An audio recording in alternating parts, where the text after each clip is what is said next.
Welcome to Creepy Joe's Horror Show! With special guest, Slip Rick the Skeleton. It's not my fault the babes like me, man. Also, Flo. Perverts. And don't forget about your legendary loser host himself, Creepy Joe.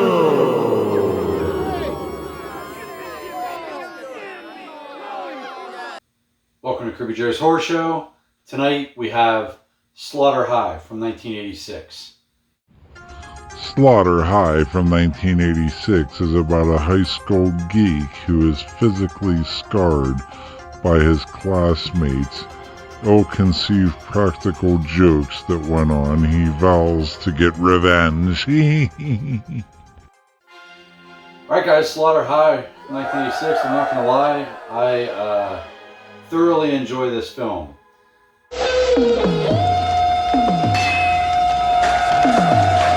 This film would probably have, I wouldn't say a 5 out of 5 rating, but it's pretty close to like everything I like about a movie, outside of the quality, like just the quality of the film itself, not like the actors or the dialogue or anything.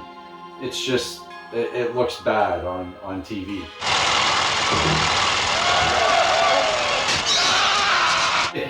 like the imagery, and it's really dark in a lot of scenes, like you almost don't know what's going on. But the movie itself is great. The actors are great. It's directed by George Dugdale and Peter Litton and Mark Ezra, all three of them, I suppose. And the cast is pretty awesome. It stars, I'm going to butcher this, but Simon Scudamore, I think that's how you pronounce it. And that's Marty, that's like the main geek character that gets tortured. And you have Caroline Monroe as Carol, Donna Yeager as Stella, Carmine Lana Coney as Skip, which is like the main, he seems like he's kind of like the leader. Kelly Baker as Nancy, Mike Safran as Ted, and I don't know anything about these other actors. There's more people involved in this film. There's more kids. They're not kids, they're grown adults, but there's more people in the movie, more friends, but like I can't find pictures of them, and I don't even know their name to match a face with the. Got him. Are you ready? Here's Marty. So, anyway, there's a lot of things I like about this film. It's a slasher film from the 80s, and that's kind of right up my alley. But I really like that it takes place in an abandoned school, and it's because outside of this I film abandoned places and do documentaries, so I have that's kind of what I do for a living. And any film like this, I just enjoy it because I go through these places and film them all the time. So it's neat to see movies take place in abandoned places. Can't see shit inside. This place. I really like what Doom Asylum as well. That's another movie I really need to cover. I've seen it before a couple times, so I'm going to probably cover it. But Doom Asylum takes place in like an abandoned, hospital or mental institution, whatever. And I just really enjoy that movie. But anyway, Slaughter High. We're going to focus on this today. So this movie really, it's a pretty simple concept, but it's actually a cool storyline because any time in history there's always been hazing in school. So like people can relate to this movie. Whether you were an asshole and abused people, or you were abused, or saw it going on. I saw people getting bullied and harassed in school, and I tried to stick up for them, but it is what it is. It's going to go on. So Marty is, he's just, your nerdy, your average nerdy, typical 80s geek, talks, funny, and has the glasses on, and the big group of jocks kind of torture him, and the beautiful people,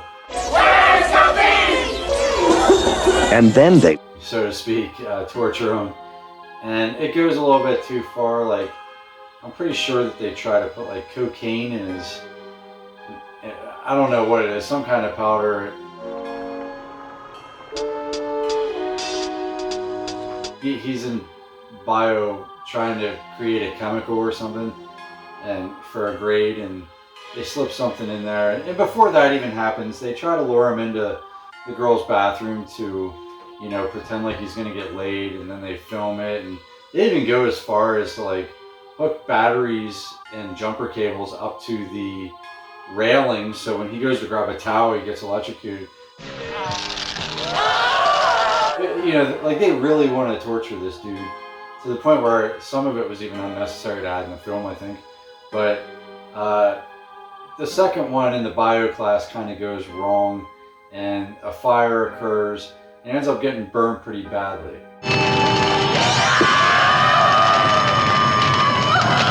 And then that's kind of where the movie starts.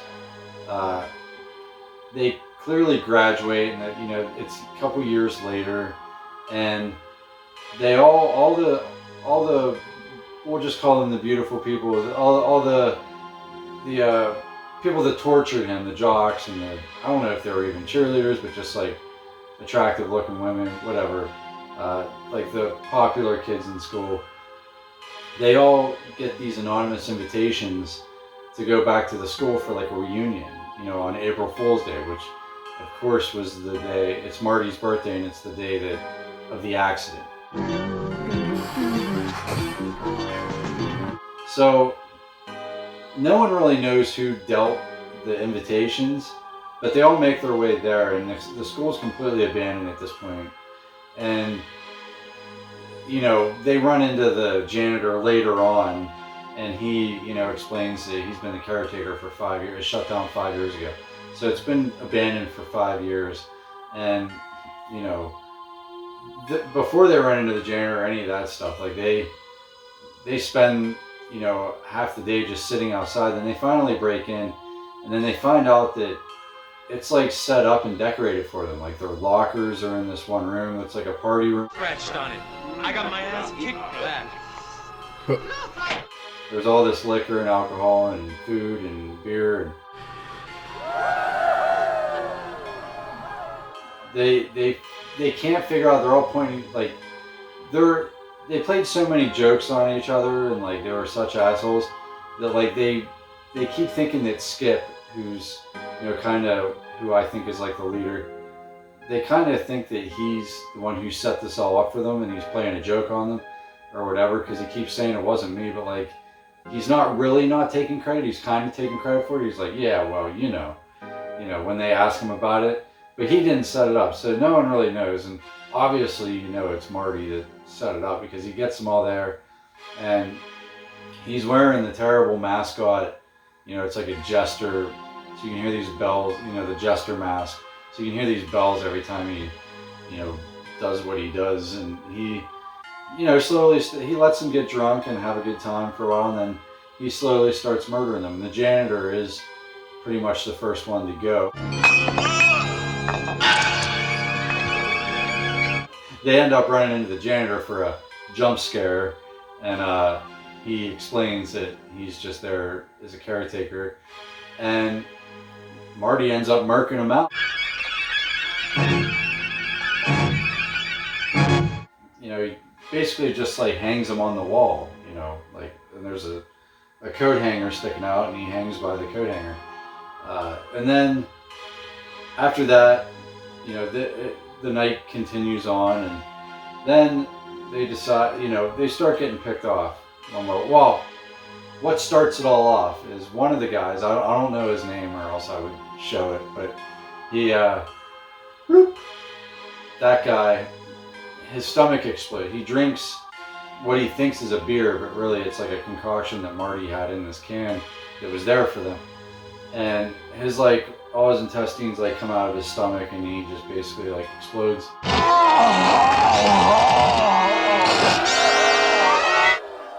they all start running, and then they find out that they can't get out. The school's completely locked up, and even if you break through the windows, there's like electrical fencing, you know, like wiring everywhere, so like you get electrocuted if you touch anything. And they just basically roam around the school trying to find a way out while each one of them get picked off in their own unique way. And that's what I mean by typical, because that's like kind of what goes on in every movie.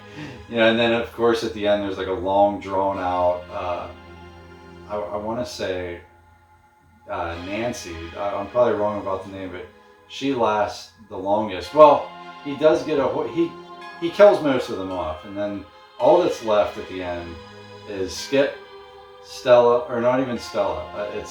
I don't know I can't match names to the faces, but Skip and two girls, like the most popular one, the one that tried to lure him into the bathroom at the beginning, and he hangs Skip, but the rope ends up breaking, so Skip's wandering around. And at the end, the popular girl, well, she jumps out with an axe and thinks it's Marty, and it's actually Skip, so she ends up being the one that kills him. And then she's the last one left. And it goes on and on for like a good, I think I looked at the time because I was so bored of watching it. It's like 7.5 minutes of her running from him throughout the school hallways.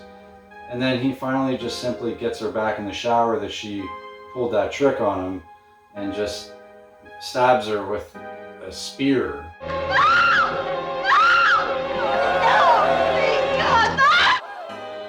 I don't know where the spear came from, but it's like a spear, you know. It's real long, and it's like a bow staff, but pointed on the end. Killing weapon. So after that all goes on, now mind you, this is a process. This is an 1.5-hour process of people getting picked off in clever ways. And I mean, there's some really, really good kills in this movie.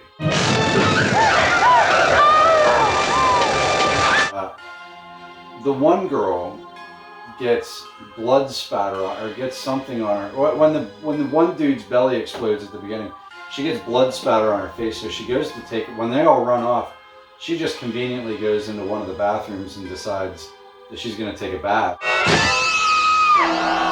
And she takes a bath, and all of a sudden chemicals start coming out, and her face, like, it looked like Evil Dead shit. Her face, like, you know, clay animation. Like disintegrated, and it's great. The stomach explosion was great. I mean, I really enjoy, you know, the cheesiness of the animatronics and the clay animation that went into this, because that's what I love about these movies, man. I can't stand CGI. I appreciate it, but I'd rather watch a movie that was more creative, that, you know, someone really took the time and, you know, had to do it frame by frame with clay. And it's just, you know, that dude really worked hard on it, man or woman, whoever directed, and which in this case was 3 guys. But I appreciate that kind of stuff, and it's what makes a movie good for me. So I wasn't expecting that, because this was really low budget looking, and it turned out to be great. And that's what I love about doing this series here in October, because I'm not expecting much out of any one of these movies. So when one surprises me and there's some like badass, you know, scenes like that, I'm like, okay, like that just makes it all worth it.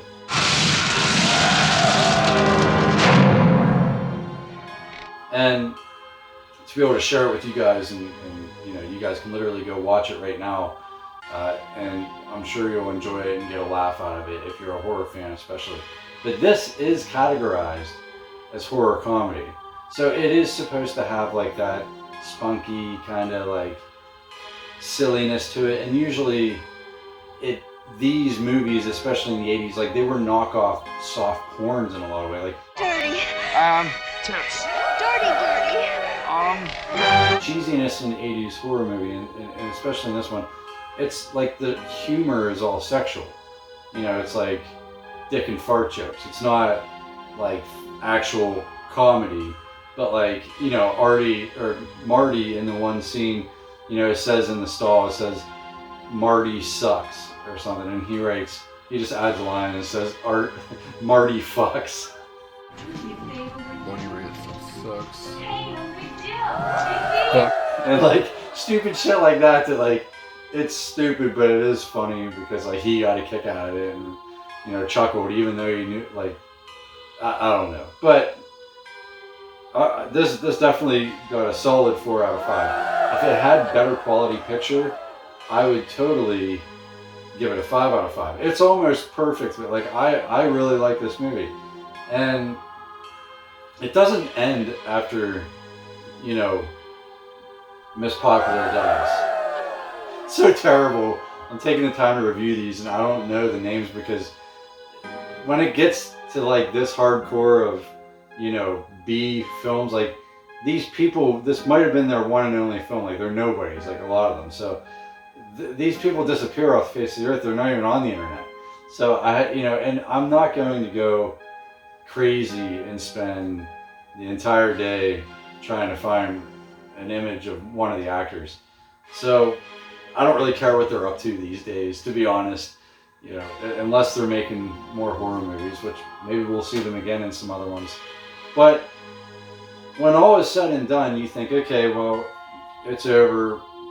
You know, Marty won, and then he wakes up and he's in the mental hospital. So like he dreamed the whole thing, like it didn't even actually happen. But well, I forgot to add a very important part. So he thinks he won, you know, this is before he wakes up, but he thinks he won. He got her in the shower, it's done. And then they all come back as like zombies or ghosts, and he's locked in the school. And then when they're zoning in on him and he's about to, you know, get taken, whatever, they're about to get to him. I don't know if they were going to eat him or just like tickle him to death, who knows. But he wakes up then and, you know, frustrated, you know, because he probably was excited in his dream that he got them back.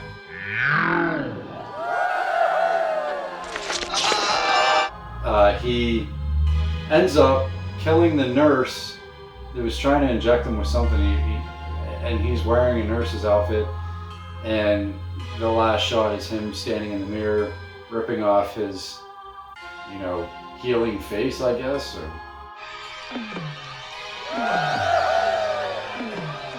they had some kind of mask on, but his skin was like, from the chemical spill at the beginning in the fire, his skin was all burned in his face. So that's the ending of the movie. I mean, so none of it technically happened other than the only people that really died was a nurse and a doctor at the end. But it's a good concept. It was an awesome movie. I would totally watch it again. I guarantee I'll be watching this again in the future. And for those of you that are just tuning in, if this is your first time seeing the series, just know that everything that I'm reviewing in the month of October here, and even after this, like when I continue reviews, I'll still, you know, add in there whether they're free on Tubi or not, because I gotta be honest, like I watch mostly Tubi. Like you can't go wrong if you like horror movies, especially ones like this. There's too many of them on there to, you know, I don't need to rent anything anymore. I don't need to go anywhere or do it. Like I have so many awesome, there's so many awesome B horror movies that I haven't seen before that's on Tubi. You know, and I've been watching them my whole life. So, I mean, I've rented like every horror movie that was available in the, you know, horror section of local, back when there were video stores in towns. Now they don't exist. There's not one in my town anymore. I don't think they're anywhere anymore. So I've seen a good bit of horror movies, but I thought I, you know, saw a lot of horror movies, and I thought I saw them all, to be honest. Not all of them, but I thought I saw most of them. And I realized that I haven't seen hardly any compared to what's on Tubi. So free on Tubi, check it out. Everything I review, you can watch literally right after these shitty, horrible reviews. And, you know, it just makes the season all that much better. There's tons of horror to pass around. You don't need to pay for see a scary movie or a horror movie, you know, if you don't want to. So thanks for tuning in, thanks for hanging out, and stay tuned for tomorrow's video. Slaughter High 1986. I highly recommend it. Stay creepy.